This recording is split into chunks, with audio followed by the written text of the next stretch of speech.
Saudara, hujan deras yang mengguyur wilayah Kabupaten Biren beberapa hari terakhir mengakibatkan jembatan utama penghubung antar desa di Kecamatan Pedada rusak diterjang arus sungai yang meluap.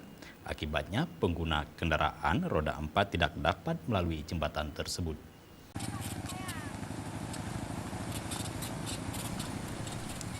Sebuah jembatan utama yang menghubungkan 4 desa di Kecamatan Pedada, Biren, ambruk sejak beberapa hari lalu setelah diterjang arus sungai yang meluap. Akibatnya jembatan ini hanya bisa dilalui oleh warga yang menggunakan kendaraan roda 2 dan sangat rentan terjadi kecelakaan. Jembatan yang menghubungkan desa Cetkrung, Kuala Mangganda, Paya Muara Alue, Kecamatan Pedada ini merupakan jalur utama yang digunakan warga untuk membawa berbagai hasil panen dengan menggunakan mobil roda 4 menuju ke pusat pasar di Kota Juang, Kabupaten Biren.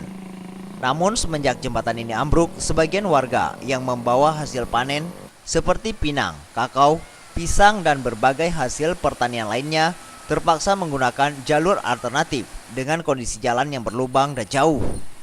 Warga berharap pemerintah agar segera membangun kembali jembatan secara darurat yang berada di jalan utama penghubung 4 desa tersebut, sehingga aktivitas warga yang umumnya petani kembali lancar seperti sebelumnya.